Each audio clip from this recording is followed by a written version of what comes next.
ನಮಸ್ಕಾರ ಗುರುವೆ, ನಿಮ್ಮದೇ ಟ್ರೆಂಡ್ ಗುರು ಚಾನಲಲ್ಲಿ ಹೊಸ ವಿಡಿಯೋಗೆ ಎಲ್ರಿಗೂ ಸ್ವಾಗತ. ಚಿತ್ರದುರ್ಗ ಅಂತಂತಂದರೆ ಮೊದಲು ನೆನಪಾಗೋದು ಕಲ್ಲಿನ ಕೋಟೆ, 7 ಸುತ್ತಿನ ಕಲ್ಲಿನ ಕೋಟೆ. ಆದರೆ 1996ರಲ್ಲಿ ಚಿತ್ರದುರ್ಗ ಅಂತಂದರೆ ನೆನಪಾಗೋದು ಸಂತೆ ಹೊಂಡದಲ್ಲಿ ನಡೆದಂತಹ ಒಂದು ಬಸ್ ದುರಂತ. ಈ ಹೊಂಡ ಎಷ್ಟೋ ಜನರ ಕನಸುಗಳನ್ನು ನೀರು ಪಾಲು ಮಾಡಿದೆ. ಈ ಸಂತೆ ಹೊಂಡನ 1693ರಲ್ಲಿ ರಾಜ ಬಿಚ್ಚುಗತ್ತಿ ಭರಮಣ್ಣ ನಾಯಕನವರು ಜವಳಿ ಹೊಂಡ ಅಂತೇಳಿ ನಿರ್ಮಾಣ ಮಾಡ್ತಾರೆ. ಒಂದು ಇದು ಸಂತೆ ಹೊಂಡ ಅಂತ, ಇನ್ನೊಂದು ಕಾವಡಿಗರಟ್ಟಿ ಗ್ರಾಮದಲ್ಲಿರುವಂತಹ ಹೊಂಡ. ಇವೆರಡು ಹೊಂಡನ 1693ರಲ್ಲಿ ರಾಜ ಬಿಚ್ಚುಗತ್ತಿ ಭರಮಣ್ಣ ನಾಯಕನವರು ನಿರ್ಮಾಣ ಮಾಡಿಸ್ತಾರೆ. ಈ ಹೊಂಡವನ್ನ ಏಕೆ ಸಂತೆ ಹೊಂಡ ಅಂತಾರೆ ಅಂತಂದ್ರೆ, ರಾಜರ ಕಾಲದಲ್ಲಿ ಇಲ್ಲಿ ದಿನನಿತ್ಯ ಸಾಮಗ್ರಿಗಳನ್ನು ಸಂತೆಗಳು ಮಾಡ್ತಕ್ಕಂಥ ಜಾಗ ಇಲ್ಲೇ ಪಕ್ಕದಲ್ಲಿ ಇರೋದ್ರಿಂದ ಇದನ್ನ ಸಂತೆ ಹೊಂಡ ಅಂತೇಳಿ ಕರೀತಾರೆ. ಈ ಸಂತೆ ಹೊಂಡದ ಬಗ್ಗೆ ರೋಮಾಂಚನ ಉಳ್ಳ ಕಥೆ ಇದೆ, ಮಹಾರಾಣಿಯ ಬಲಿದಾನ ಇದೆ. ಬಹುಶಃ ನೀವು BL ವೇಣುರವರ ಬಿಚ್ಚುಗತ್ತಿ ಭರಮಣ್ಣ ನಾಯಕನ ಕಾದಂಬರಿ ಪುಸ್ತಕ ಯಾರಾದರೂ ಓದಿದ್ರೆ ಅವ್ರಿಗೆ ಥಟ್ಟನೆ ನೆನಪಾಗುತ್ತೆ. 1996ರಲ್ಲಿ ಈ ಹೊಂಡದಲ್ಲಿ ಒಂದು ಬಸ್ ದುರಂತ ನಡೀತು. ಆ ದುರಂತ ಹೇಗೆ ನಡೀತು ಅಂತ ಈಗ ಎಷ್ಟೋ ಜನಗಳಿಗೆ ಗೊತ್ತೇ ಇಲ್ಲ. ಬನ್ನಿ, ಈ ವಿಡಿಯೋದಲ್ಲಿ ಆ ದುರಂತದ ಬಗ್ಗೆ ಪ್ರತ್ಯಕ್ಷ ಕಂಡಿರುವ ಒಬ್ಬರು ವ್ಯಕ್ತಿ ಇದ್ದಾರೆ, ಅವ್ರ ಹತ್ರನೇ ಮಾತಾಡೋಣ, ಅವ್ರ ಬಾಯಲ್ಲೇ ಕೇಳೋಣ ಹೇಗೆ ನಡೀತು, ಏನಾಯಿತು, ಆವತ್ತಿನ ಸ್ಥಿತಿ ಹೇಗಿತ್ತು ಅಂತೇಳಿ. ಬನ್ನಿ.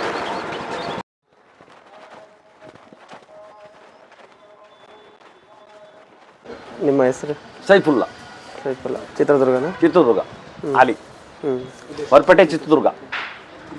ಇಲ್ಲಿ ಎಷ್ಟು ವರ್ಷದಿಂದ ಕೆಲಸ ಮಾಡ್ತಿದ್ದೀರಾ ಸರ್? ನಾನು 45 ವರ್ಷದಿಂದ ಮಾಡ್ತೀನಿ. 45 ವರ್ಷದಿಂದ ಕೆಲಸ ಮಾಡ್ತಿದ್ದೀರಾ. 1996 ಅಕ್ಟೋಬರ್ 23 ಅವತ್ತು ಏನಾಯ್ತು ಸರ್? ಬಸ್ ಒಂದೇತಿಗೆ ಕಂಡಕ್ಟರ್ ಬಂದ, ಗಾಡಿ ಸ್ಟಾರ್ಟ್ ಮಾಡ್ದ. ಕಂಡಕ್ಟರ್ ಗಾಡಿ ಸ್ಟಾರ್ಟ್ ಮಾಡಿದ್ರು? ಅವನೇ ಮಾಡಿದ್ದು. ಡ್ರೈವರ್ ಅವನಿನ್ನ ಹತ್ತಿಲ್ಲ, ಅವನೇ ಬಂದು ಕುತ್ಕೊಂಡ್ಬಿಟ್ಟ. ಅವನೇ ಗಾಡಿ ಸ್ಟಾರ್ಟ್ ಮಾಡ್ದ. ರೈಟ್ ಸೈಡಿಗೆ ಗಾಡಿ ತೊಗೊಳಕ್ ಹೋದ್ರೆ ಆಟೋ ಇತ್ತು ಅಂತ ಡೈರೆಕ್ಟ್ ಗಾಡಿ ನಿಲ್ಸ್ಬೇಕಂತ. ಅಡ್ಡ ಆಟೋ ಇದ್ವಾ? ಆ ಕಡೆ ಆಟೋ ಇತ್ತು ಅಂತ ಈ ಗಾಡಿ ನಿಲ್ಸೋಣ ಅಂತ ಗಾಡಿ ಒಂದು ತೊಗೊಂಬಂದ. ನಿಲ್ಸಾಗ ಏನಾಯ್ತು, ಅದು ಅವನು ಬ್ರೇಕ್ ಮೇಲೆ ಕಾಲಿಗೆ ಕೆಲೆಕ್ ಮೇಲೆ ಕಾಲಿಗೆ ಬಿಟ್ಟು ಅದು ಕೆಳಗೆ ಇಳಿಬಿಡ್ತು. ಆ ಘಟನೆ ನಡಿಬೇಕಾದ್ರೆ ನೀವೇನ್ ಮಾಡ್ತಿದ್ರಿ? ಇಲ್ಲ, ನಿಂತ್ಕೊಂಡಿದ್ದೆ ಹೊರಗೆ. ನಾನು ಅಷ್ಟೇ ನಿಂತ್ಕೊಂಡು ಮ್ಯಾಚ್ ನೋಡ್ಕೊಂಡು, ಇಂಡಿಯಾ ಆಸ್ಟ್ರೇಲಿಯಾ ಮ್ಯಾಚ್ ಇತ್ತು ಬೊಂಬಿನಾಗಿತ್ತು. ಇಂಡಿಯಾ ಸೋತ್ ಬಿಡ್ತು ಅಂತ ಮನ್ಸಿಗೆ ಬೇಜಾರಾಗಿ ಎಲ್ಲೋ ನನ್ಗೆಲ್ಲೋ ಕೆಲಸ ಆಯ್ತು, ಹೊರಗೆ ಹೋದೆ. ಮತ್ತೆ 5 ನಿಮಿಷಕ್ಕೆ ಹೊರಗೆ ಬಂದ್ಬಿಟ್ಟೆ. ನಾನು ಬಂದು ಇಲ್ಲಿ ನಿಂತ್ಕೊಂಡೆ. ನಾನು ಅಂಗಡಿ ಮುಂದೆ ಸೌಂಡ್ ಬಂತು, ಧೇಳ್ ಅಂತ. ಸೌಂಡ್ ಬಂತ? ಇಲ್ಲಿಗೆ ಬಂತು ಸೌಂಡ್, ಗಾಳಿ ಹೊಡೆದೋಗಿರೋದು ಬಂತಲ್ಲ. ಡಬ್ಬದ ಮೇಲೆ ನಿಂತ್ಕೊಂಡು ನೋಡಿದ್ರೆ ನಾನು ಏನಾಯ್ತು ಗೊತ್ತೇನು, ಬಸ್ ಒಣದಾಗ ಇಳಿತಿತ್ತು. ಏನು ಫಾಸ್ಟ್ ಆಗಿ ಇಳಿತಿತ್ತು? ಸುಮ್ಮನೆ ಇಳಿಬಿಡ್ತೀನಿ, ಫುಲ್ ಇರುತ್ತಲ್ಲ, ಫಾಸ್ಟ್ ಇಳಿಯಲ್ಲ, ಸೊಯ್ ಅಂತ ಇಳಿಬಿಡ್ತು. ಇಲ್ಲ, ಒಬ್ಬನೇ ಅವನು ಗುಂಡಿ ತೆಗೆದು ಗಳ್ಪಟ್ಟು ಹೇಳ್ಕೊಂಡು ಹೇಳ್ಕೊಳಕ್ ಹೋದ್ರು. ಯಾರು ಒಳಗಿರೋರು ಹೇಳ್ಕೊ ಅವನೇ ಗುಂಡಿ ಬಿದ್ದುಬಿಟ್ಟಲ್ಲ, ಬರೀ ಅವ್ರಿಗೆ ಸರೆಟ್ ಹೋಗ್ಬಿಡ್ತು. ಬರೀ ಬಸ್ಲಿ ಬಂದ್ಬಿಟ್ಟ ಹೊರಗೆ. ಹೌದಾ? ಅವ್ನಿಗೆ ಏನು ಲುಂಗಿ ಹಾಕೊಂಡು ಹೊರಗೆ ತಕೊಂಡ್ರು. ಬಾಕಿ ಯಾರೆಲ್ಲ ಯಾರು ಉಳಿದಿಲ್ಲ.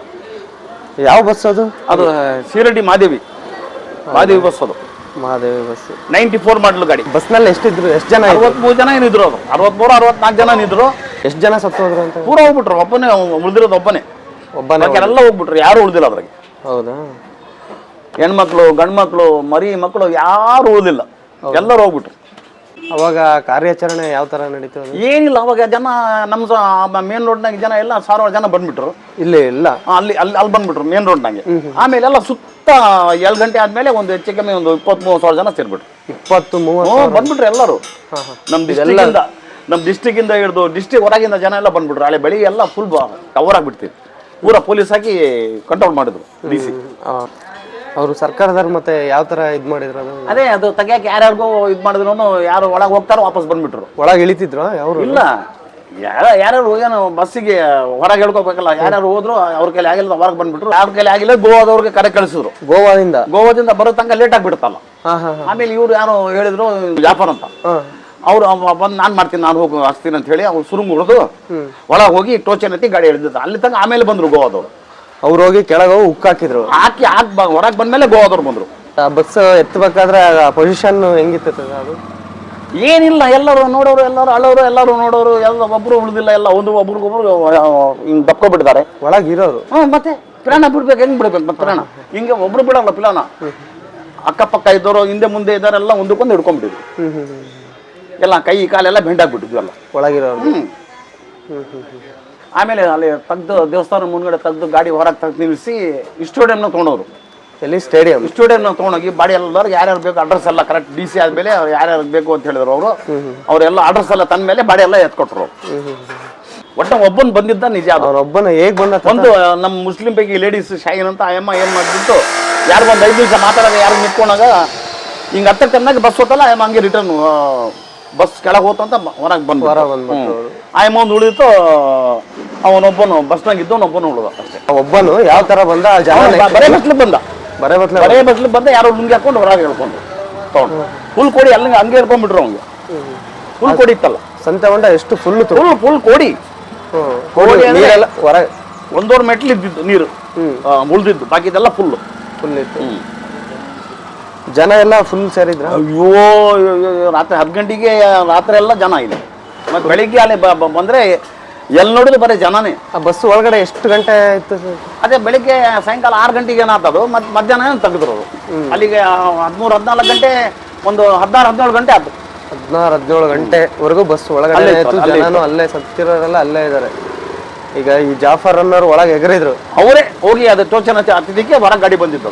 ಅವ್ರು ಅಲ್ಲಿ ದೃಶ್ಯ ಏನಾದ್ರು ನೋಡಿದಾರ ಅನ್ನೋದೇನಾದ್ರು? ಇಲ್ಲ, ಬಂದ್ಬಿಟ್ರು ಅವರು ಟೋಚನ್ ಹಚ್ಚಿ ಆಮೇಲೆ ಬಂದು ಹೇಳ್ಬೇಕಲ್ಲ ಅವ್ರಿಗೆ. ಏನ್ ಮಾಡಿದ್ರು ಟೋಚನ್ ಕರೆಕ್ಟ್ ಹೇಳ ಗಾಡಿ ಹೊರಂತ ಹೊರಗೆ ಬಂದ್ಬಿಟ್ಟು. ಅವ್ರು ಹೊರಗೆ ಬಂದಾಗ ಅವ್ರ ಪರಿಸ್ಥಿತಿ ಹೆಂಗಿತ್ತು? ಅವ್ರು ಏನಿಲ್ಲ, ಕಣ್ಣ ನೀರು ತಕೊಂಡ್ ಬಂದ್ರು ಅಷ್ಟೇ. ಅಳ್ತಿದ್ರು ಅವ್ರು? ನಾವು ಮತ್ತೆ ಹೇಳೋದು ಮತ್ತೆ ಈಗ 10 ಜನ ಸತ್ತೋಗ್ಬಿಟ್ರು. ಅಂದ್ರೆ ಜಾಫರ್ ಅದ್ರಾಗೆ ಒಂದೇ ಕ್ಯಾಸ್ಟ್ ಜನ ಇದ್ದಿಲ್ಲ ಅದ್ರಾಗೆ. ಹೌದು, ಒಂದೇ ಕ್ಯಾಸ್ಟ್ ಜನ ಇದ್ದಿಲ್ಲ, ಹಿಂದೂ ಮುಸ್ಲಿಂ ಎಲ್ಲ ಜನ ಇದ್ರು. ಮತ್ತೆ ಒಬ್ರಿಗೂ ನಾನು ಉಳಿಸಿಲ್ಲಲ್ಲ ಅಂತ ಬಂದು ಕಣ್ಣೀರು ಬಹಳ ಬೇಜಾರಾಯ್ತು ಅವನಿಗೆ. ಆಮೇಲೆ ಲೇಡಿ DC ಇದ್ದಿದ್ದು ಅವ್ರಿಗೆ ಅವ್ರು ಇಳಿತಾರೆ ಅಂತ ಹೆಂಗ್ ಗೊತ್ತಾಯ್ತು? ಅವ್ರು ಯಾರು ಹೇಳಿದಕ್ಕೆ ಬಂದ್ರು, ಅವ್ರು ಬಂದ್ಬಿಟ್ರು, ಹೊರ್ರಂತ ಬಂದ್ಬಿಟ್ರು. ಆಮೇಲೆ DC ಹೋಗ್ತೇನೆ, ನಾನು ಹೋಗ್ತೀನಿ ಅಂತ ಅವ್ರು ಮಾಡಿದ್ರು. ಅದು ಕೈಯಾಗಿ ಹಿಡ್ಕೊಂಡು ಶುರು ಮಾಡಿದ್ರು. ಕರೆಕ್ಟಾಗಿ ಹೋಗಿ ಒಳಗೆ ಹೋಗಿ ಅದಕ್ಕೆ ಎಲ್ಲಿಗೆ ಹಚ್ಬೇಕು ಹಚ್ಚಿ ಬಂದು ನಾನು ಹಚ್ಚಿದ್ದೀನಿ ಹೇಳಿರ ಅಂದ. ಇದು ಅದಕ್ಕೆ ಟ್ರೈನಿಗೆ ಕ್ರೈನ್ ಹೇಳಿದ ಬಂದ್ಬಿಡ್ತದೆ, ಬರ್ರಂತ ಬಂದ್ಬಿಡ್ತು. ಮತ್ತೇನು ಬಿಟ್ಟಿಲ್ಲ, ಒಂದ್ಸತಿನೂ ಬಿಟ್ಟಿಲ್ಲ ಅದು. ಅವ್ನು ಹಚ್ಚಿದ ಜಾಗದಾಗೆ ಮತ್ತೆಲ್ಲೂ ಮತ್ತೆ ಸೆಂಟ್ ಕಿತ್ಕೊಂಡು ಮತ್ತೆ ಕೆಳಗೆ ಇಳಿತೀವಿ, ಏನೂ ಆಗಿಲ್ಲ. ಒಂದೇ ಹೊರಗೆ ಬಂದ್ಬಿಡ್ತು. ಸತ್ತವರಿಗೆ ಏನಾದ್ರು ಪರಿಹಾರ ಕೊಟ್ಟಿರ್ಬೋದು, ಸರ್ಕಾರ ಕೊಟ್ಟಿರ್ಬೋದು. ಅದು DC ಗೊತ್ತದು. ಆ DC MLA ನನ್ನ ಅಂದಾಜು ತಿಪ್ಪರೆಡ್ಡಿನೂ ಯಾರು ಇರ್ಬೋದು. MLA ಏಕಾಂತಪ್ಪ ಇರ್ಬೋದು. ಏಕಾಂತಪ್ಪ MLA. ಮಂಗಳವಾರದ್ಮೇಲೆ ಯಾವ ದಿನ ಬರುತ್ತೆ ಅಂತ? ಬುಧವಾರ ದಿನ ನಡೆದಿದ್ದು. ಅಂದ್ರೆ ದಸರಾ ಹಬ್ಬ. ದಸರಾ ಹಬ್ಬಕ್ಕೆ ತಿರುದಿನ. ದಸರಾ ಹಬ್ಬ ತಿರುದಿನ ಮಾಡಿ ಕಡಿಮೆ ಜಾತ್ರೆಗೆ ಟ್ರಿಪ್ ಹೊಡ್ತಿರೋದು ಬಸ್ ಗಾಡಿ. ಇದು ರೂಟ್ ಗಾಡಿ. ಇದು ಅಲ್ಲಿ ರೂಟ್ ಇಲ್ಲ, ಇದು ಟ್ರಿಪ್ ಹೊಡ್ಯಕ್ ಮಾತ್ರ ನಿಲ್ಸಿದ್ದದು. ಅವಾಗ ಕಂಡಕ್ಟರ್ ಅವನ್ ಇದರಿಂದ ಆಗಿರೋದು, ಡ್ರೈವರ್ ಇಂದ ಆಗಿಲ್ಲ. ಡ್ರೈವರ್ ಸತ್ತಿಲ್ಲ ಅದ್ರಾಗೆ. ಡ್ರೈವರ್ ಇಲ್ಲ, ಏಜೆಂಟು ಇಲ್ಲ. ಈ ಏರಿಯಾದ ನೀವು ನಾನು ಒಬ್ಬನೇ ಪಟ್ಟ ಸೌಂಡ್ ಬಂತ ನಿಂತ್ಕೊಂಡಿದ್ದಲ್ಲ. ಒಂದು ಈ ಕಡೆನೇ ಜ್ಞಾಪನ ಮಾಡ್ಕೊಂಡು ನಿಂತ್ಕೊಂಡಿದ್ದೆ. ನನಗೆ ಪೂರಾ 90% ನನಗೆ ಏನಾದ್ರು ಇಂಡಿಯಾ ಸೋತ್ಬಿಡ್ತಲ್ಲ ಅಂತ. ಆಚೆ ಮೇಲೆ ಸೋತ್ಬಿಡ್ತು ಇಂಡಿಯಾ. ಬಹಳ ನನಗೆ ಕ್ರಿಕೆಟ್ ಮೇಲೆ ಶೋಕು. ನಮ್ಮ ಇಂಡಿಯಾದಾಗ ಇದೀನಿ ನಾನು, ಇಂಡಿಯಾ ಸೋತ್ಬಿಡ್ತಲ್ಲ ಅಂತ. ಒಳ್ಳೆ ಟೀಮ್, ಅದು ಒಳ್ಳೆ ಟೀಮ್, ಇದು ಒಳ್ಳೆ ಟೀಮ್, ಸೋತ್ಬಿಡ್ತಲ್ಲ ಅಂತ ನನ್ನ ಮನಸ್ಸಿಗೆ ಬೇಜಾರು ಇಟ್ಕೊಂಡು ಈ ಕಡೆ ನಿಂತ್ಕೊಂಡು ಒಂದೇಟಿ ಸೌಂಡ್ ಬಂತು. ನನಗೆ ನೋಡಿ ಸ್ವಲ್ಪ ಗಟ್ಟಿ ಇದ್ದೆ ಅವಾಗ. ಒಂದೇಟಿ ಜಂಪ್ ಹೊಡಿಬಿಟ್ಟೆ ನಾನು. ಜಂಪ್ ಹೊಡೆದಾಗ ಅರ್ಧ ಬಸ್ ನೋಡಿದೆ ನೋಡ್ರಿ, ಇಳ್ದಿದ್ದು ನಾನು. ಒಂದು ಸ್ಟೆಪ್ನಿ ಮೇಲೆ ಬಂತು, ಕೇಳ್ಕೊಂಡು ಮೇಲೆ ಟಾಪ್ ಮೇಲೆ ಇರ್ತಪ್ಪ ಸ್ಟೆಪ್ನಿ. ಅದೊಂದು ಒಬ್ಬನು ಹುಡುಗ ಅವನಿಗೆ ನನ್ನ ಒಂದು 30-28 ವರ್ಷ ಇರ್ಬೋದು ಅವನಿಗೆ. ಬರೇ ಬಸ್ಲು ಬಂದ ಅವನು. ಅಲ್ಲಿ ಹೊರಗಿದ್ದವ್ರೇನೋ ಯಾರು ಮುಂದೆ ತೆಗಿಬಿಟ್ಟು, ಯಾಕಂದ್ರೆ ಹೆಣ್ಮಕ್ಳು ನೋಡ್ತಿದ್ರಲ್ಲ, ಅವ್ನು ಇದು ಮಾಡ್ಕೊಂಡು ಹೊರಗೆ ತಕೊಂಡು. ಅವ್ನು ಯಾವ ಊರ್ನವ್ರು ಗೊತ್ತಿಲ್ಲ ನನಗೆ. ಅವ್ನು 5-20 ನನ್ಗೆ ಗೊತ್ತಿಲ್ಲ. ಹೇಳ್ಬಾರ್ದು ಜನ ಎಲ್ಲೂ ಜಾಗ ದುರ್ದಾಗ, ಎಲ್ಲೂ ಜಾಗ ಇಲ್ಲ. ಈ ಸುತ್ತ ನೋಡ್ರಿ ಆ ಬಿಲ್ಡಿಂಗ್ ಆಗಿದ್ದಿಲ್ಲ ಇನ್ನದು. ಮುಂಗಡೆ ಬಿಲ್ಡಿಂಗ್ ಆಗಿದ್ದಿಲ್ಲ, ಅದು ಡ್ರಾಮಾ ಇದ್ದಿದ್ದಲ್ಲಿ. ಅಲ್ಲಿ ಡ್ರಾಮಾ ಕಂಪ್ನಿ ಇದ್ದಿದ್ದು. ಡ್ರಾಮಾ ಕಂಪ್ನಿ ಇದ್ದಿದ್ದಲ್ಲಿ ಏನು ಸಕ್ಕರೆ ಹಾಕಿದ್ರೆ ಮೇಲಿಂದ ಬೀಳ್ತಿದ್ದು. ಅಷ್ಟು ಜನ ಇದ್ರು ನೋಡಿ. ಸಕ್ಕರೆ ಹಾಕಿದ್ರೆ ಬೀಳಲ್ಲ. ಆಮೇಲೆ ಬಳಿಗೆ ಇನ್ನೂ ಜಾಸ್ತಿ ಆಗ್ಬಿಟ್ಟು ಜನಗಳು ಗೊತ್ತಾಗ್ಬಿಡುತ್ತೆ ನೋಡ್ರಿ. ಎಲ್ಲ 100 ಕಿಲೋಮೀಟರ್ 200 ಕಿಲೋಮೀಟರ್ ಜನ ಬಂದ್ಬಿಟ್ಟು. ಅದಾಗ ನಮ್ಮವನು ಯಾವನಿದಾನ, ನಿಮ್ಮವನು ಯಾವನಿದಾನಂತ